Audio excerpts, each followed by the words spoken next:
Frontline Chat with Harry Tangye and Dave Wardell.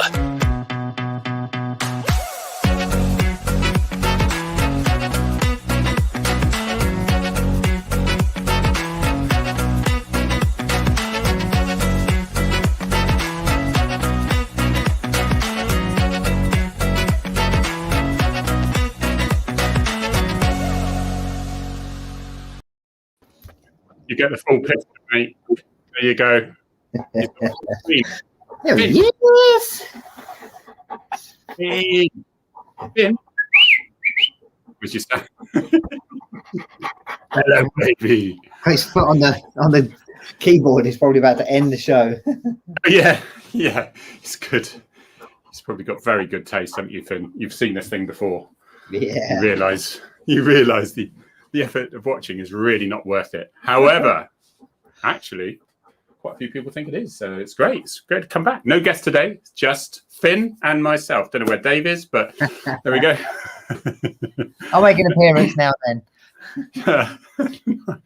Nice. How is he? How's he been in this heat? Oh, he hates it. He absolutely hates it. They all hate it. They've all just been like zombies all week long, but you can't ask them to do anything in this heat. It's just ridiculous, isn't it, Finn? It is, isn't it? Oh, look at that. Well, you've got an imposter. You've got a burglar coming through your window. Yeah. The puppy running around like a lunatic. Right. It's good to see you. Yeah. How are you? Yeah, not bad, mate. Not bad. It's been a busy week at work. It's been really stupidly, horribly hot. I will be with you in a second. I'm just plugging myself in. Are you able to say what you've been up to at work? So we had there's some big old disorder in Luton. We went to I saw that on the social media. That looked horrendous. It was, yeah. It was Eid celebrations, and it just all went a little bit wrong when two parties came together that shouldn't have done. And without going into too much detail, I don't think anyone died on that, but it's very serious injuries, wasn't it? So police, no doubt, serious injury. Yeah, there was police, no doubt, asking for more witnesses and whatever, no doubt, as usual. So if anyone knows, then that's great. But yeah, it's becoming more and more common, isn't it? In our cities, you just that Asda thing. You know, what is going on, Dave? What was that about? That was just... I'm led to believe it's pranksters that go around and do this quite a lot. Although looking at one of their social media accounts, what they find fun out of what they do, I'm not entirely sure. But so people who haven't seen, Dave, tell them. Yeah, some pranksters went into an Asda. I can't remember where it was, and I think security stepped in, and I'm not sure they've ever had that before, so they then kicked off, and it was all just I think a lot of people got arrested, didn't they? I think it was 5 arrests or something, and they're dressed up as Superman and stuff like that, and they go around, and this female member of staff was the way she fell, I'm sure she was unconscious, where she was punched and then kicked and then punched. It was, the level of violence is extreme, and it seems, is it just because social media's been here a while, but is it getting worse, or are you just knowing about it? Well, again, this was I think it was a prank, I guess, gone wrong, and unless that's what they wanted to happen. But I mean, they all carried on filming it, and they all carried on winding each other up. So it was as if they were almost, I mean, I don't want to speculate, but it was almost as if they were pleased that they got the reaction that they got. And certainly some of them seem to be enjoying it, which, when you turn up to work at Asda, I'm sure you're not expecting that sort of thing to happen. So my son works at Asda, but he is black belt in Taekwondo, which will help somewhat. And I know he wouldn't. It's just funny. He's 22, and I'm just like, and I will just do something like, I'll go, hey, like that, and I'll go to flick his arm, and he's like, he's like that already. I'm like, whoa, okay. I was only joking. He's getting you back from when we used to throw him around over your head when he was a little child. I'm sure. Wait, yeah, that's it. I mean, he was taught by a guy called Grant Mitchell, who's still doing Grant Mitchell. EastEnders. Grant Churchwood. He's called Grant Churchwood. That's my brain on names again. Grant Churchwood, and he's in Torbay, and he's the nicest guy. And I've known him since Rowan was started. My son was starting Taekwondo, and I really recommend everyone. You know, people listening who've got young kids or grandkids, really recommend this. Because we wanted something. He's twin sister, and I just wanted them to do separate sports so they can have a bit of individualism and stuff. And he chose Taekwondo. And there's different levels of teaching as such, where some teachers are a bit like, let them just mess about, and they eventually do the time, and they sort of get.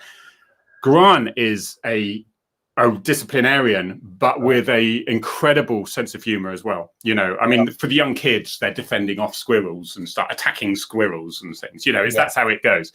And he's just absolutely brilliant. They've grown up. He has just done his 7 Dan in Taekwondo, so he's a handy cutter. Sometimes sometimes the group go out for a drink. It's a woe betide. Yeah. If anybody you never know who, if you get drunk and get silly, you never know who you're picking on. It's just go out and we always hope. We always hope it's, you know, those cowards that just go along the road and then just smack someone for no reason out of the blue, so they've got no chance. They get knocked unconscious, and sometimes they get killed. You just hope that they pick on the wrong ones. But I think what I found is teaching children younger, so that suddenly if they got a thing like that, it's not like shock, freeze, and then bam, bam, bam, bam. It is reaction straight away, and they're able to react, even down to that young girl who was walking home in Exeter one day. And I remember when I attended the job, and that guy was stalking her, and he then went to grab her, and her 10 years of karate, all she did was lash out and run. And that was enough to give her that confidence. And I think even though she didn't need to do all the karate stuff, she didn't freeze because she was used to that. There was a wonderful video on a few years ago where just as knife crime was on the up in London, and I can't remember the guy's name, but he had his own, I don't know what they call it, a gym, where he taught people a martial art. I can't remember. One a wonderful video, and the way he structures it is, you think he's going to tell you that, you know, you should beat these people up and smash them. I've seen it, yeah, brilliant. He goes on and on about, you know, la la la la la, and then he says, this is the one thing you need to do if you're confronted by a crazy person or someone with a knife. And with that, he turned and he ran. I saw that. He was a massive guy. Yeah, absolutely huge. And, you know, probably, you know, all sorts of Dans on his belts and all sorts, and his advice to he was brilliant. I've seen it. And there was another one recently I stuck on my Twitter feed, and that you need a little bit of confidence for it, and that's what you need a little. But it's they call it verbal taekwondo, and he was like the master, and he came in, he was teaching all the masters, he was teaching all the instructors. And he says, and this is what he says, tell him about your verbal taekwondo. And he says, the best thing, you're in a group, and the guy says, hey, what are you looking at? And he goes, your shirt is freaking, where'd you get your shirt? It's amazing. and you know, they like the fashion and stuff, some of these people, and it's just twisting that round straight away. You do need that confidence a little bit. It's like, you know, he had various suggestions, but it's to get out of that sort of, and be prepared for the youngsters going out now. Just got to be prepared. What are they going to do if they're in this situation? Sometimes run is the best thing, but sometimes you call it a they talk about muscle memory, don't they? And that's obviously what they do with their training, is repetition. So when something happens to you that, you know, they practice in training, you've already know what you're going to do to get out of it, which is what sort of happens with our training. But there's been a few people commenting in the last, years and years, isn't there? Yeah, exactly. And your training as well. Absolutely, with your training, it is muscle memory. Mine, I used to have about probably half a second quicker on the draw. I could literally, on the range as such, to draw, I could get half a second faster than everyone else. That gave me then half a second extra to aim and fire. And so my shooting was... I love my shooting. Let's say that I enjoy my shooting, and it was that muscle memory of knowing where everything is. It's knowing where your taser is, where your Glock is, where your pepper spray. We're going to talk about that a little bit today, haven't we? We've got some photos of kit and stuff. Reminded me now of Quick Draw McGraw, but I'm also getting confused with what was the other character?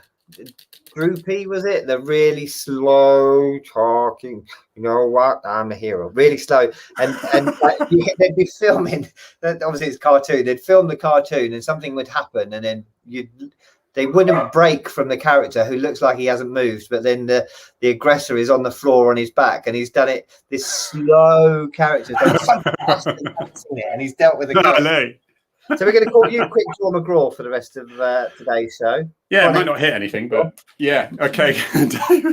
But somebody on my Twitter feed said, oh, you know, but that I wouldn't like meeting this guy. Just put it on my screen a minute. Just got to mess it around because it's come on my screen and shut you all off. Hang on a minute. Yeah, I wouldn't want to mess around with this guy here. And I'll show you the photo I've got. Just share. And this was me on a training exercise. People might have seen it before. Yeah. But you can see, yeah, it's pretty menacing tight. But we'll explain exactly what the uniforms are and what it is. Now, they say I wouldn't like to mess with him. Now, I tell you what, a lot of the time I was single crewed, and I wasn't dressed like this, but you'll see other photographs where we were dressed similar, sort of, you know, with that kit. This was a very wet day in the woods in Bodmin. We were actually training for railways because, of course, with the armed response, they have to be first on scene and often to deal with because SAS, SBS will still take time to get there. And often by the time they get there, the incident is over. Dave will know, you know, when you go to incidences, they're over before they've started almost. Yeah. That's where we need the dog units to then give us extra time and track them down. But this was because trains are very high, and if you haven't got a platform to get onto them, we need to know how to get onto them quickly and then how to search them because they're all glass, and so they can see you before you can see them. And so there's techniques put in, of course, and it's no good if you're doing containment for several hours negotiating. Can you zoom in on you while you're talking, Harry? So yeah, it's no good being in a hedge if. In the freezing cold on containment, if just because it's doing a bit funny. Oh yeah, there we go. Look, if you're soaking wet and getting hypothermia, so you've got to get the equipment. I'll show you what these things are first of all. Right, top to bottom. Those are my eyes. They're laser eyes. All right, they get the truth out of anybody, apart from the kids and my wife. They just run circles around me. Right, this one here, that's our camera. We didn't need to get that. We'll just lose them in the woods. All right, but that would normally be your body-worn camera would be on there. Because strangely enough, if we wear them on here, which is our day thing, all these little clips, we can put them on. This one here, often, if you think about it, when you're holding the gun in front of you, you're now covering your camera up. So you can actually... There's clips. These are that's to say what we are in case we forget. And these here, the active ear defenders. Do you carry them in your car because you do work with? Yeah, because you have to because you work with farms. Yeah, they're like 130 quid. I was just looking on eBay today. They are phenomenal because they are like superhuman hearing. We'll get back to that in a second. We could have a conversation both wearing a set, couldn't we? And we could hear each other absolutely normally. Yeah, and so to explain to the public, what it does is it counters out that. So every bang, you can't hear. You'll just hear it. Dun, dun, dun, dun. And I could talk to you normally, and you can hear everything. And if you turn the volume up, I was on containment in Brixham once on a job, bit of a kidnap, gun pointed and people dragged off, whatever. Contained the home, get into the home, long containment, trying to get intel information before we actually then go in. And I can hear this beep. I'm thinking, what the hell is that? Boop. And then you hear this car engine, and you go, oh my God, where's this car? And it's actually miles away driving by, and it was a smoke alarm battery in one of the houses opposite. Yeah, and it turned out too loud. Yeah, it's amazing. So we'll go back. So so a lot of this is relevant. Oh yeah, add to stream. That's what I want to do. A lot of this is relevant to you as well. This here, okay, it starts to look menacing. The whole point of this is if we were dressed as well, if we were dressed in pink tutus for ballet, we would get a lot more confrontation. Yeah. So single crewed for me, if I look half like quite confident, dressed for the part, I stride over with confidence to a group of youngsters who've been a little bit naughty, and I go over there and I say, right, gentlemen, what's going on at the moment? Are we all behaving ourselves? You know, they do not want to mess with you. But if you were taken to the extreme, dressed in a little pink fluffy tutu or whatever, you'd be a target. Yeah. Clearly at the weekend, it's actively encouraged. Where do you keep the crayons in that outfit, Harry? There's always pockets for crayons. You can see this one's bulging with them. You can see the little rubber glove there to keep the ink off the crayon off my fingers. But there's some first aid kit in there as well. There's handcuffs. Sorry? Suntan lotion, where's that go? It's an important point, isn't it? Although only if for that bit there. Got your sunglasses on, obviously. There's the sun lotion. That bit nose. Things have changed a bit since I first joined the police, but it always used to be suntan lotion, hair gel, sunglasses. They were the most important bits of kit for a firearms officer. Well, ladies and gentlemen, can I just advise you?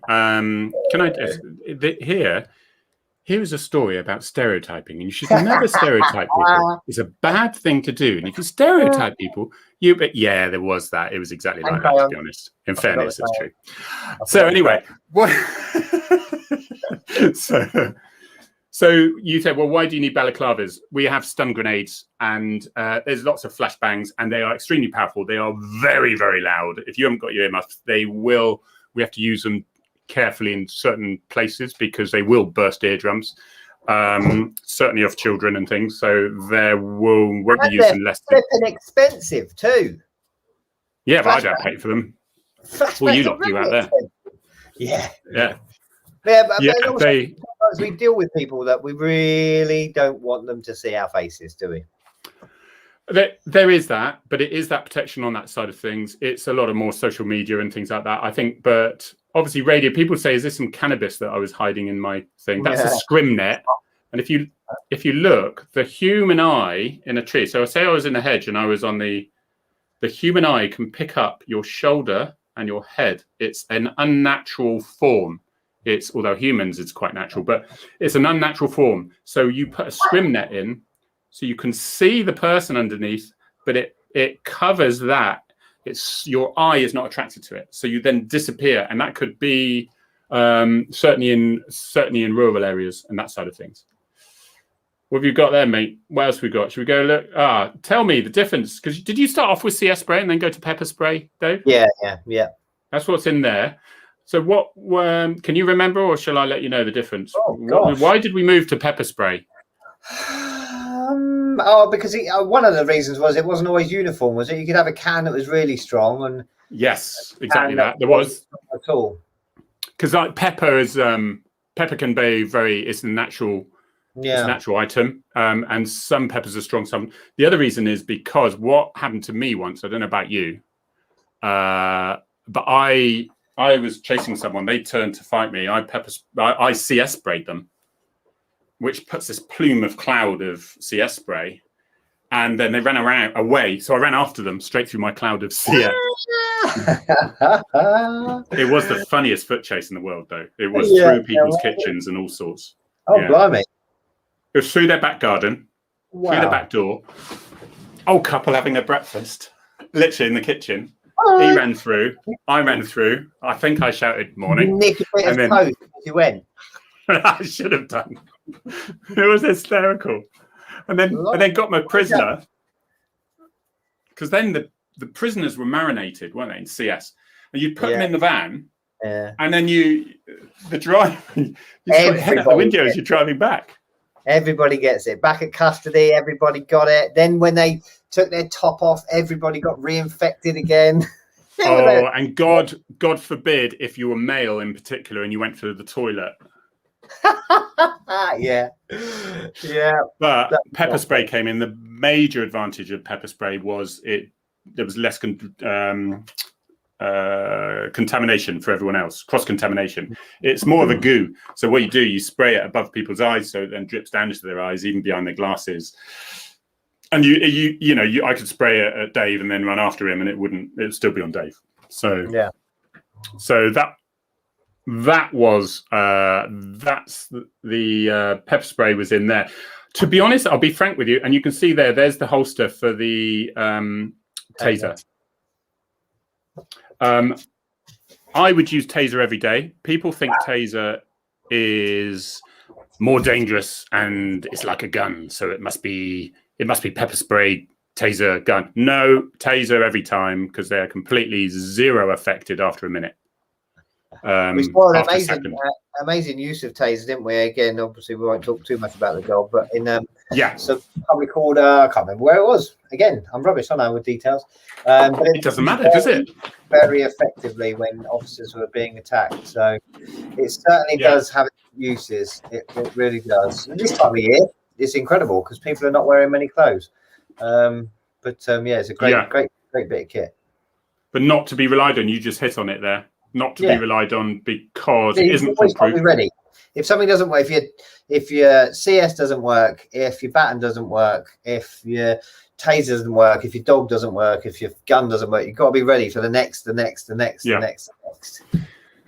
We used to do these exercises in the gym, part of our training for firearms, and your opponent would be the other side of the gym, and the instructor would be behind one line, and he would say whether it was a baseball bat, a knife, or a gun that the person would draw and walk towards you, and then you, as the officer, would have to decide what you were going to use, pepper spray, taser, or were you going to, and so they'd expect you to then back off and give yourself a bit of space and then choose the right thing. But this is quite quick. It's going to have to be quite quick.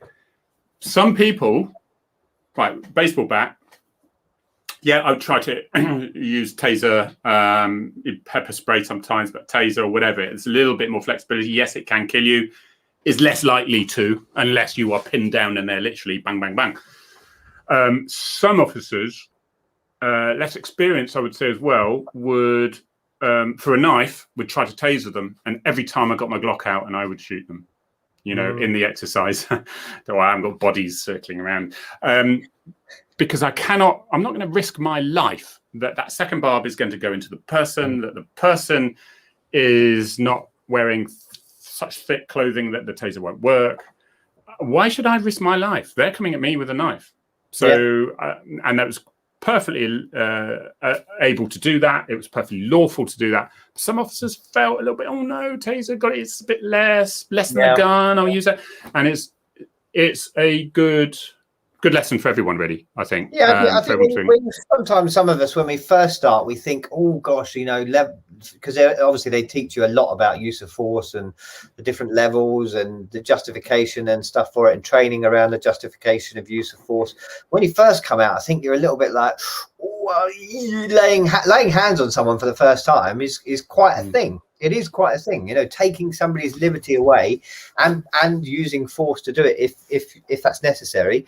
It's quite a big thing when you're first in, or if you haven't been out on the street for a long time. So I can see why some might have gone for taser when maybe they should have gone for something else. But when you've been hit a few times, punched a few times, and whacked with a few poles and stabbed, and of course you can use that as your justification, your experience to say that you've been in that situation before, and being stabbed isn't very pleasant, can definitely be your justification for using a particular level of force if the situation merits it. There's lots that goes through your head. It's not, we don't just turn up, do we, Harry, and hope for the best. Lots of stuff is, you were a OFC as well, weren't you? So you were the commander.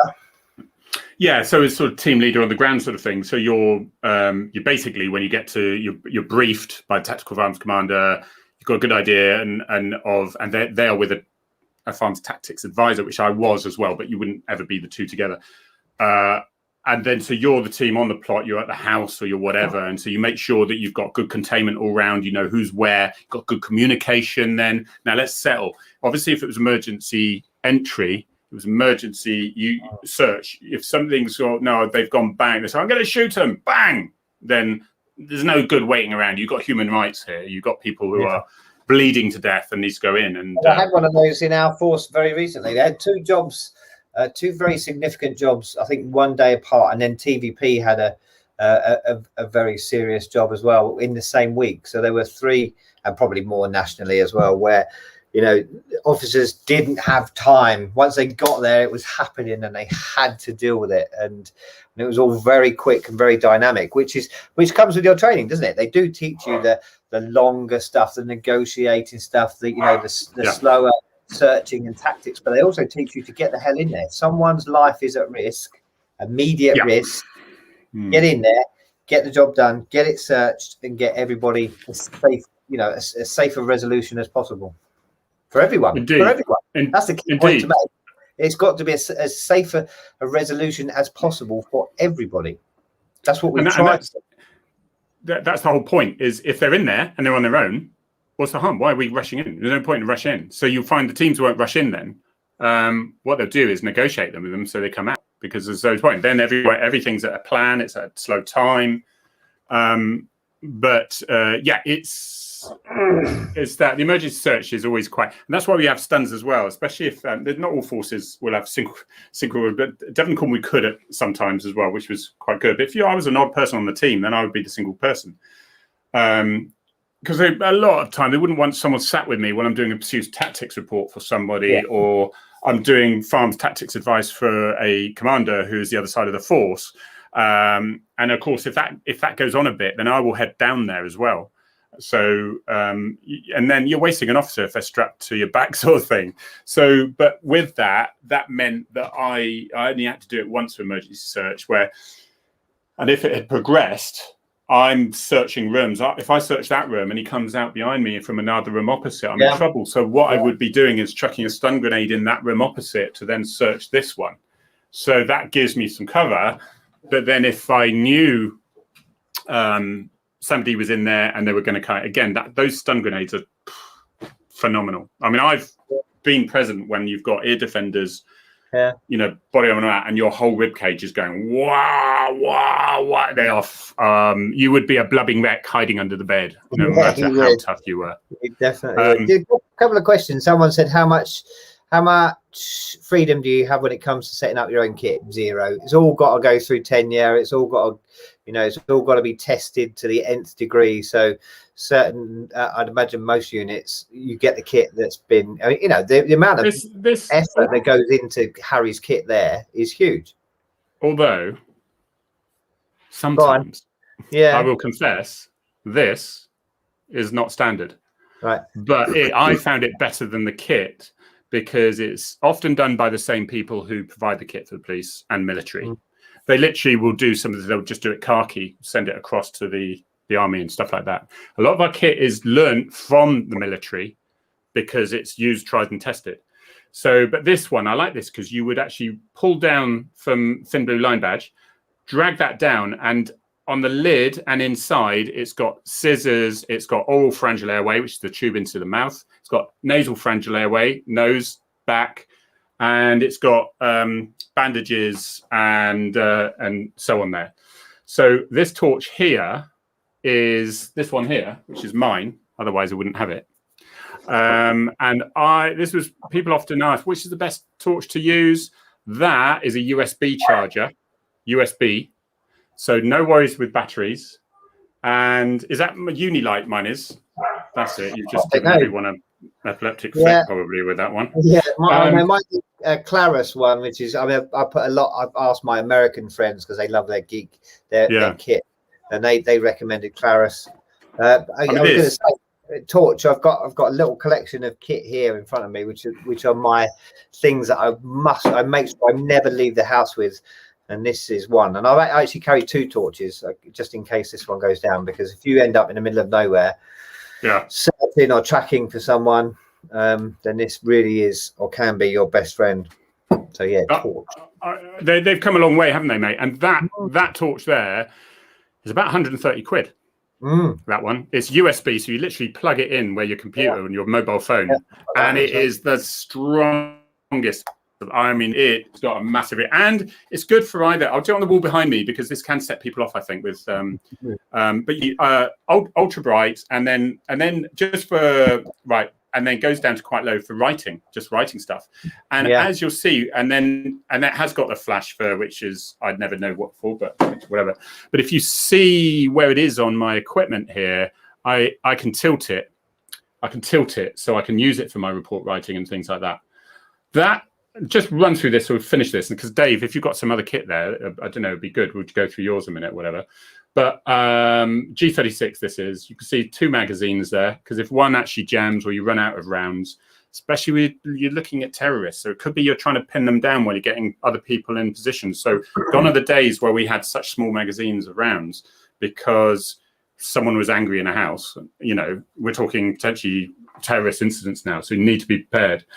Knee pads, you're going to be kneeling for an awful long time sometimes, so invaluable, and a good pair of boots. Like those waterproof trousers, but nothing's waterproof after a while. It soon finds its way in. Zips here for other pouches, so a rough little notepad for taking notes. PDAs, mobile phones are into these zips and things like that. So, and you'll find even this little clip here, because when we get rid of the guns, we kept these straps, the strap for the G36. So because we don't lose it with the gun, I put it on the clip, so it always stays with me. And the G36 would obviously go into the armory. Someone was telling me a while ago that I don't know if it was the same for your force, but they trialed a new strap, because those straps cost a lot of money. They trialed a new strap and it was rubbish, and they went back to the old ones, which was something ridiculous, like £200 per strap, which is just insane. Oh, this is got to hold, you know, a G36. It's not holding a bag of bananas or. Is it a lot? Is it a lot to do with? It's the public services, so we can charge them what we like, and especially with this tenure stuff and all this tenure stuff. You know, I remember ages ago having to buy 13 TomToms for our cars before they were all put in and all sorts. And I was forced to pay 35 quid extra for each one because they weren't from our business partners that we shop from. Halfords, we're going to do them for this. This is business rules, and I think the public services just get ripped off, don't they? The what's the weight? I'll just do this one first. What's the weight on the big rifle, Harry? That's G36. Weight isn't too bad on that, to be honest. It's mostly plastic. You know, the army have the SA, what is it? The SA80. SA80 weighs a freaking ton, that thing. I was astounded, but it has to shoot heavier rounds further. So it's a much more efficient weapon because you've got further distance stuff than ours, which we're not sniping people on the horizon with ours. We don't need to, because if we're safe or something. So we've got snipers for that. Theirs is phenomenal in that hot desert. We've got Matt, who must be a military guy. He said the army issued sling was 64p, so it's only yours that is stupid. And that doesn't surprise me at all. So it was 64p in the military. And I bet they ended. I was just going to say that. And the SA80 is a lot heavier. When I carried one, I held one a couple of years ago. I was astonished at the weight, thinking they're all in their gear going through Afghanistan or whatever with that all day with a freaking, amazing, absolutely amazing to them. The fitness tests for ARV have to be quite a lot because you do have to travel on for a long place, especially to get to containment through hedges and round and over stuff and all that. The heaviest thing that you guys carry is your first aid kit. I couldn't believe how heavy that was. When it's got oxygen in it and stuff as well. I used it the other day in Luton again. But they were good. I saw them. Yeah, real good control of the crowd that were coming closer, weren't they? It was like, stay back, and it was like no nonsense. But the ARV's higher level of first aid, and then because I was VIP officer. Not the royal family are particularly elderly or anything, but the VIP officer it was up again. So we were cannulating at some point, and so I was on the motorway with a serious injury, one dead passenger, one dying passenger, and I was clearing oral pharyngeal airway, nasal pharyngeal. You wouldn't put it with a head injury. Nasal pharyngeal can cause damage if there's a break. Oral you can put in, you can't put in if someone's conscious, that sort of thing, because they'll cough on it. Nasal you can if they are conscious, just clears the airway. The cannulation is always, it was fun if you managed it. You got the fluids going, give them a little bit extra time.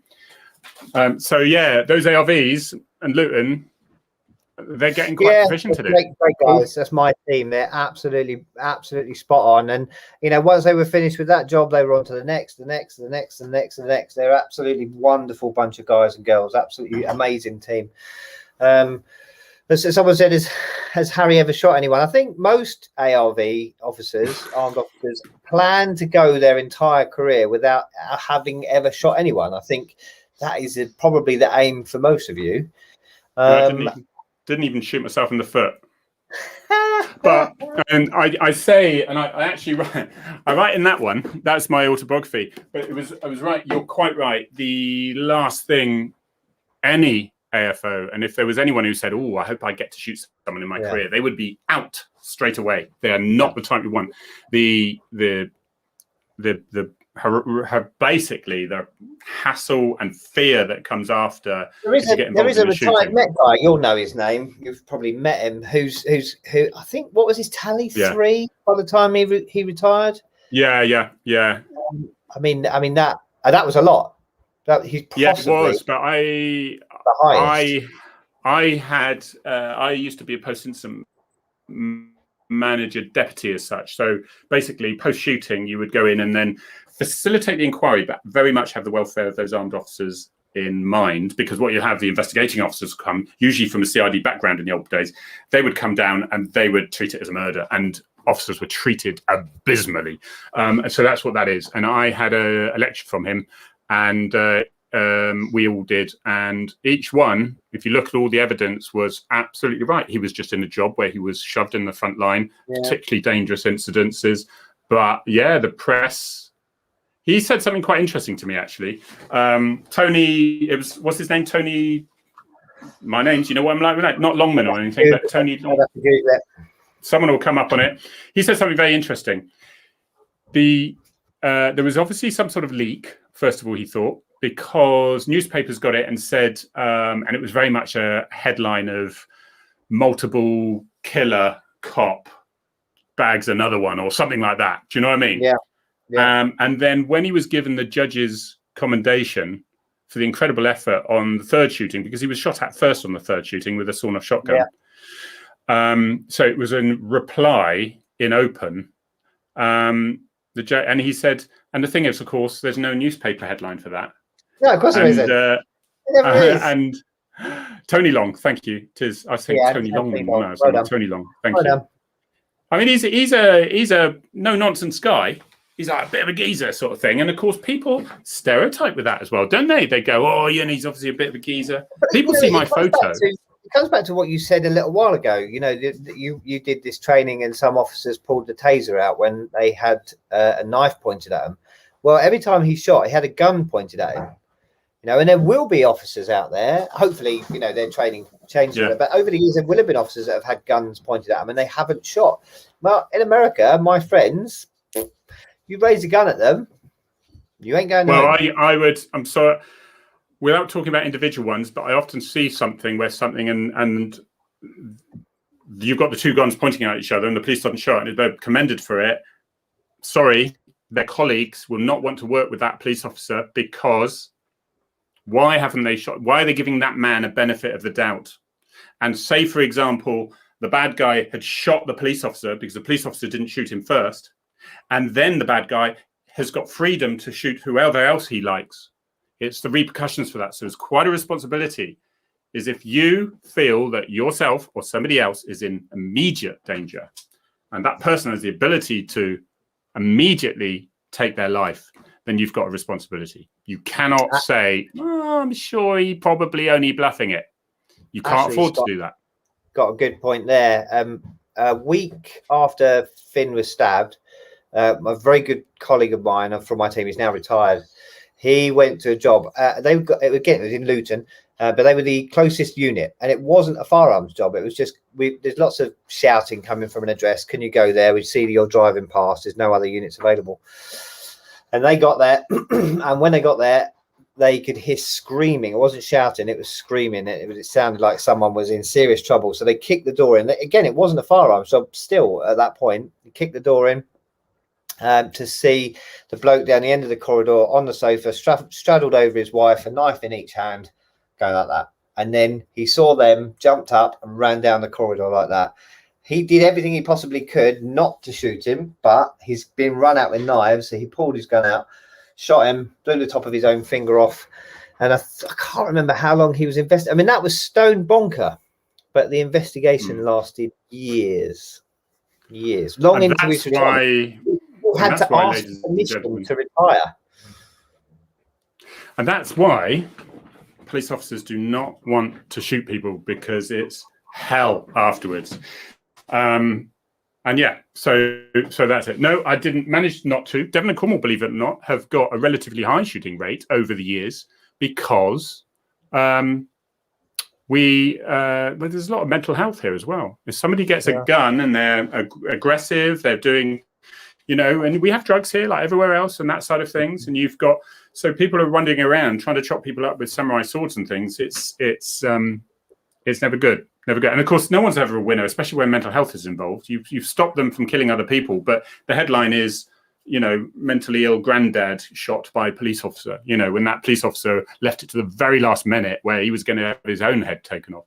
This is good, Matt. When you go on ranges, so what types of shoots are you doing? We do 20. So he's talking about 25 meter, 100 meter, and 200 meter, and 300 meter shoots.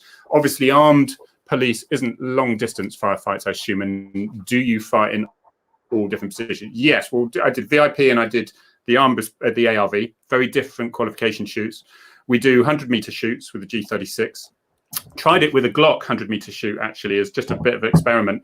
Remarkably accurate still. Remarkably accurate. The 100 meter Glock, I thought I'd have to be pointing it in the air for a bullet to go, whee!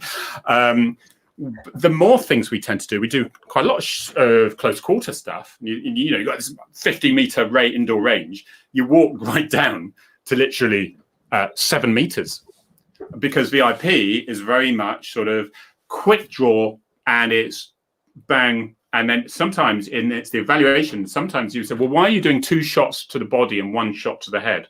It's because 2 shots to the body, body armor, shot to the head, terrorist.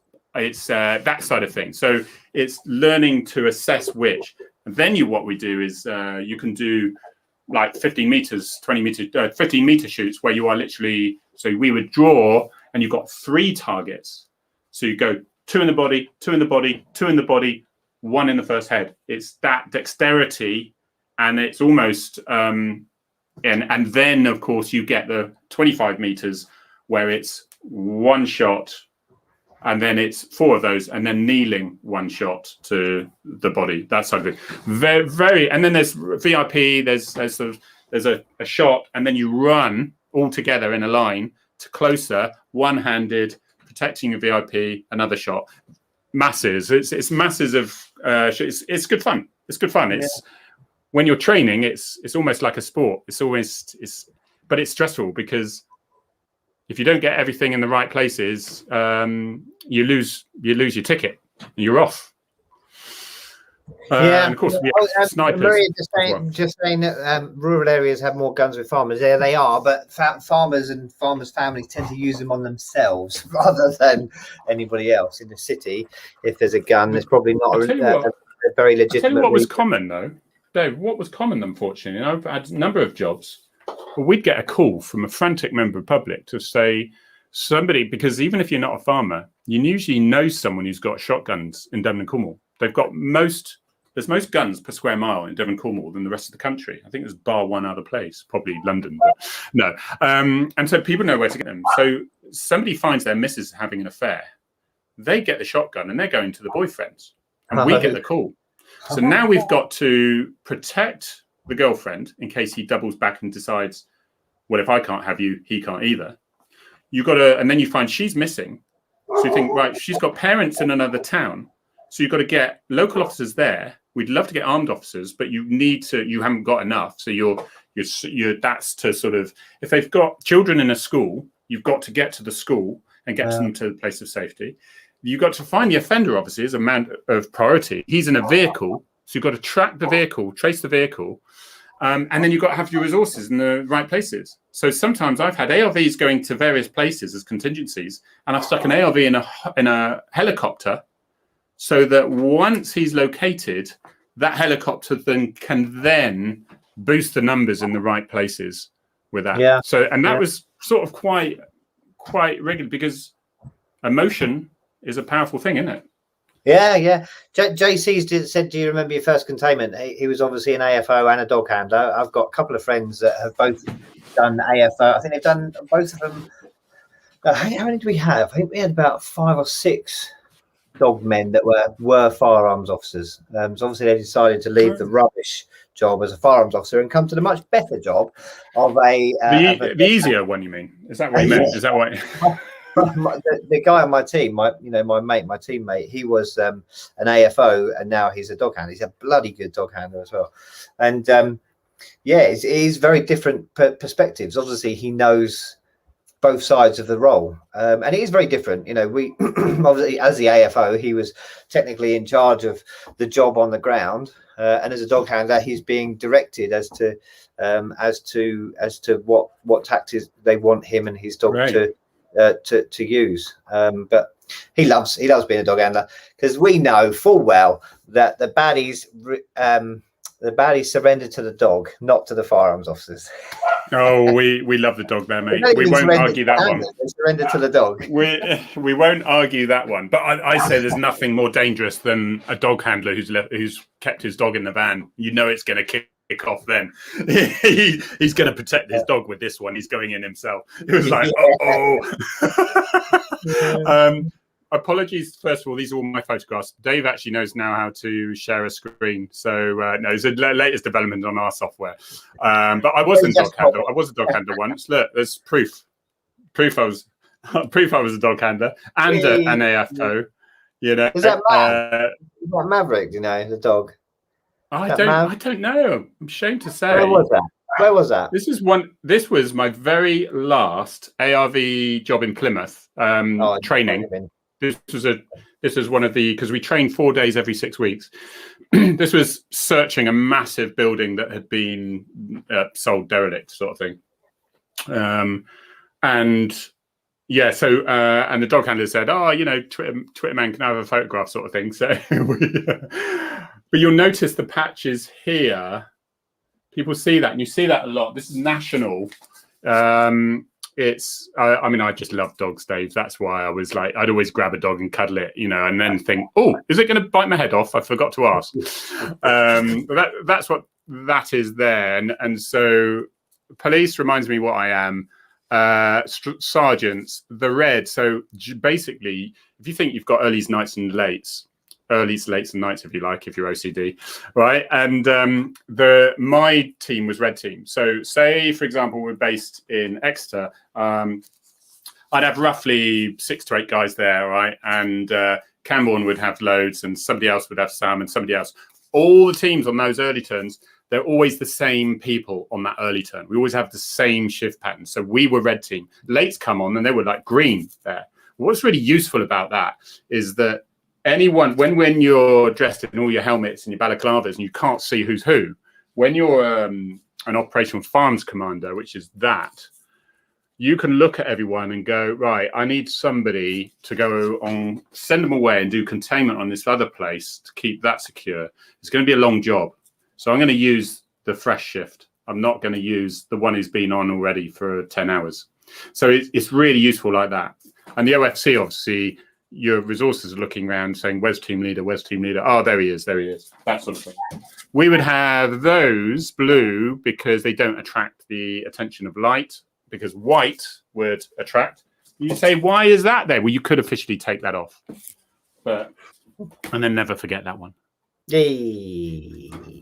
So they were banned for a little while now in most forces, I think. Certainly were now. I know they were. It's silliness, because the minute you get somebody to say that's a charity thing, that is not political, and the minute if a right wing type, that they've assumed because you say lifeboat, so suddenly the lifeboat has to change its logo because they've attracted people who are suddenly extreme violent section of fishermen suddenly take it over. It's like, no, it's ours, leave it alone, that's ours.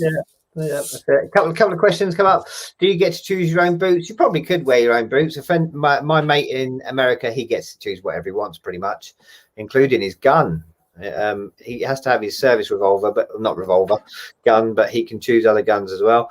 I have Altbergs. I think they're great. They're not the best, but I think they're great. I don't keep them clean, but I do keep them proofed. I do keep them waterproof because that's what's most important to me. I don't want trench foot or whatever it's called. Someone asked, is it true that dog handlers get an hour before the end of their shift? We get an hour a day to look after the dogs. So that's an hour away from policing to look after the dogs. Because, of course, once our shift is finished, that isn't the end. They're not put in a cupboard. They have to be cared for. They have to be fed. They have to be walked, grooming and all that sort of stuff. So, yeah, we do. It's a nationally agreed thing that's been in for a very long time now that dog handlers get an hour a day. And they also get an allowance through the month to look after them on their days off, because on my days off they're still here with us at home. They still need looking after, so we get an allowance for that as well. I think the police get a good deal with that because because you spend a lot more time working with that dog every day and buying stuff for it, food, those necessary things such as food and stuff like that. Mate, we were going to go on to have you got anything else on kit and whatever at the moment? Because I've just got things. Harry, I mean, when he's was on duty, they used to sit around in the office and sleep. I knew he was going to say they something. Had beds that they, luxury 4-poster beds that they. We're not firefighters. And they're normally by about 11:30 they're done. Their day in the evening, their day's done. So their butler rests them and gently tucks them in. And dog handlers are still out there working really hard all night long. I finished at 6 a.m. My last job the other day finished at 5:30, and then I had to get back to the Nick, pull the van. Right. Well, ladies and gentlemen, Dave has just been muted, and he's streaming away. So basically, don't ask him about paperwork, right? Because dog handlers don't do much paperwork. If you want to know who does the paperwork, it's the ARVs, or certainly in my force it was. Anyway, I'm going to bring him back now, and we'll just go with that. Okay, thank you. Hello, Dave. That is so unfair. JC knows what I mean. He knows exactly what I'm talking about. So anyway, they're tucked up in bed. We're still out. So we're county roamers like the ARVs. We have the whole county to cover, and you have to be self-sufficient. So just the important bits of kit for me: a coffee mug that's going to keep your coffee hot for hours, because you'll end up going on a job, and if you didn't have one of these, it'd be cold by the time you came back. Water, because when you come back from tracking across the dale, uphill, down dale, you bloody need a drink when you get there. Torch, we've already discussed. That is my best friend. Loads of settings, right from low all the way up to blinding and strobe. So yeah, I wouldn't be without a torch. Funnily enough, I was looking for a new torch recently and I saw one. I'm not going to get it. It was 300 quid, but it was a laser torch that shone 2 miles. And I had to talk myself out of that because I don't need a torch like that. What else have we got? Baseball cap. I disagree. Everybody needs a torch like that. But yeah. A baseball cap, because I wear glasses and I'm normally running through thick bush. I never go anywhere without a baseball cap. In the summer, it keeps the sun out of your eyes, and in the winter, it keeps the rain off of your glasses. And it's most of the time, it stops you getting cut to shreds. Obviously, dog lead, wouldn't go anywhere without that. Tracking line, 30-foot tracking line. That is my best friend. I use this all day, every day. This is what my career is about, this and the harness that my dog wears. So this 30-foot bit of tracking line, if Hero or Finn hears this coming out and they hear the clip on this, they get excited. They know they're going to do their favorite exercise. So yeah, I love tracking. I'm very passionate about tracking. Some of the results I've had with my dogs have been mind-boggling. And I spend all my time trying to learn as much about it as I can. Funny enough, I'm going on a course next week, not dog related, but tracking related. So I can't really tell you anything more about that. But and then of course this. Yes. I can get my dogs to do absolutely just about anything for this. All my dogs work for this. They work for this and a little bit of kibble now and then as well. We do some food related stuff, but all my training is done through this. So the use of this or the withholding of this until they do something. I don't use check chains or anything like that. Some people still do, and that's fine. But I managed to get my dogs to literally jump through fire for this one toy, and they are absolutely obsessed with it. That's it. See, I did mine a lot quicker. Harry took 48 minutes to talk about himself. I took 4 minutes. I've not improved, have I, mate? I've not improved. No, typical firearm. Me. But now I've left policing. I've got so much more time to talk about me. Very interesting chat. I'll pick the second comment you've made, Ashley, about baseball cap should be the force wide replacement for custodian and flat cap. I sort of disagree. I think that here's my American one. I like the American ones. The shape like that. I dress up in the weekend. That's the American one. It fits as well from Long Beach. Thank you very much for that. I used to, and do I still? There you go.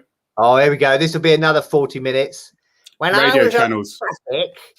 So if that was a flat cap, right, I couldn't put the radio channels in there. All my marmalade sandwiches. But generally, do you know what? The thing I've got, yes, baseball caps have got their place, especially with ARV gear when you're around and about, because it just doesn't look right if you were walking around in a custodian helmet, of course, would it? So custodian, there's nothing more smart and it makes you look cooler. If you're walking along the beachfront or something like that, and you're just there for visibility, I think they're wonderful. But for what I do daily, they're no use whatsoever. No, and nor did I. And I didn't wear one for many years because I didn't do foot patrol. But I think that they look great on foot patrol. Flat caps, I think, are smarter with normal uniform. There's nothing I don't dislike more rather than this.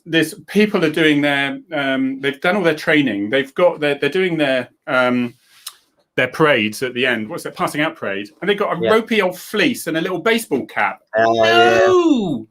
But there used to be people that said that, we can't get rid of the white shirts. And again, for what I do daily, white shirts, and they're just. Well, it was the ARVs that got rid of those. Soak in the water and hold it there for the whole shift. That's all. It was the ARVs, and I think the dog, but certainly the ARVs we found on containment, and I think it was Devon and Cornwall that started it. I believe, because we were on containment and then they record video it from whatever, and you could see the white collars, bing, bing, bing. And then in the end, we used to take these boiler suits that would cover the white shirts.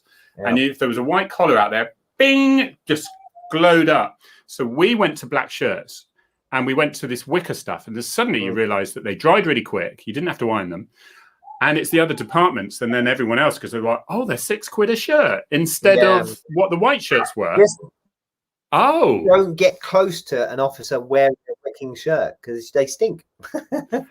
they do, unless you're me, because I never do stink. That's it. I just don't sweat. That's it. I'm just having that. Unless that's just my opinion. Your butler's tucked you up asleep in bed. That's why. Does my torch have a red light filter on it? No, it doesn't. If you know of a decent torch map, then do stick it on here or do private message me, because I'm always after useful bits of kit like that. We like kit, but the trouble is you can get sucked into it. Some people contact me and say, I'm just about joining the police. What kit do you recommend? And I say, do you know what? Go to your force, go to your thing, get the least kit possible, because we all like silver shiny things that are really expensive, no matter what they do. It doesn't matter what they do, clearly. And just see what works for other people, and you will soon start picking up. But you can get everything. Good torch, good boots, and if they supply the boots, just make sure you get good polish that will keep them proof. That's all I need. Good torch, and a toy, and a baseball cap. Maintain your boots. Because nothing worse than soggy. Do you know? Do you know when it was really raining? I would bring, and I got this from a veteran cop many years before. He'd bring an umbrella and shove it in his boot, because when you're on police containment and you have got monsoon rain like it was the other day, there is nothing more waterproof than an umbrella. Yeah. I'll tell you now. I had another griefy job. We went to a drowning, unfortunately, where someone lost They jumped in. Obviously, I guess they had shock and then didn't come back up again. And I take my hat off to the helicopter because it was literally lightning. You've called out the helicopter lots of times, Harry. You know that sometimes if the weather's not great, they won't come out. These guys stayed up in torrential rain with literally lightning all around them. And I'm not talking miles away. I'm talking about right next to them, and they stayed up. But yeah, the fire brigade were there, and it absolutely hoofed it down with rain. And because it was really hot, and when they first got there, none of them put all their kit on, and they were soaked within seconds. But you only get what's the wettest you can get is when your pants are wet. Once your pants are wet, you can't get any wetter, and there's no point moaning after that point. And then just embrace it. Embrace it. If your pants are wet, embrace it. Ashley, spot on. First of all, lovely comment from Gabby. Thank you very much. Saying she's enjoyed the hour. I can't believe it's now already. Best piece of kit. Absolutely right. Would you believe in this, Dave? Would you say this? The body-worn camera. Yeah, I really do. Yeah, I'm Finn had lots of bites in his career, and you were always hauled over the coals as to whether you should have done it. Some went up, higher level, and one of Finn's bites went to the IPCC then. We didn't have body worn. Luckily, my statement was incredible. But yeah, you know what? It really, I did. I got a commendation for my statement. Good, not for your humbleness, then, right? No. Okay. But we're told, aren't we, Harry, that the level of complaints has come down because the cameras are there, or the level. But not only that, it also gives officers confidence.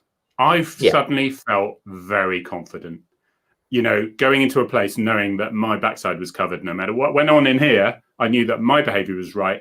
And I didn't care what this guy lied about. Like, he would have got free reign and treated like an absolute gentleman. So I'm so sorry you feel that you've been mistreated by this officer when he's just blatantly lying. So yeah, it's also that confidence gives the officer, and will no doubt help the police better. And hopefully, more and more public are getting to know about this now. They know it's routine stuff, so they are treating officers slightly, I don't know, are they? Differently? Not getting involved. I'm not getting involved with that one, hey? Well, we win. We're going to have to choose another thing because I've got a little Arthur who's still, and you and your daughter are really good at putting out stuff about dog training things. You're doing dog training. So we definitely, can we next week or shortly, just do a couple of good hints about our dogs and basic way, just encourage people, because some people will say, and you must have heard it 1,000 times, oh, my dog, I can never train him. He's always been a bugger. But if he's 10 years old, you can still train him. And it remarkably simple and quickly with a little bit of consistency. Never too old to train a dog. Never, never, never. Lynn said, who'd have thought you two could both chat for an hour without a guest? I know. It's all in. Struggling. Struggling. I bet if you analysed who spoke the most, it's just you make it look like me. It's just rubbish. It's rubbish. But next time you'll be able to put your pictures on and talk about your stuff. That's the and then you'll cut me off like you did just now. But yeah, and we could talk about your uniform here, of course, can we? There we go. and look, it is. He's good. That's stopping them from biting Anton Deck in the gonads, isn't it? It is, yeah. Funnily enough, that ball stopped Finn biting Simon Cowell in the face. Anyway, I think we're going to leave it there, aren't we? It's a year. It's an hour. It is an hour. It felt like a year, but it was an hour. It felt really quick, actually, didn't it? Really quick. Hey, mate, you go steady out there, won't you? Wonderful to see you, Harry, as ever.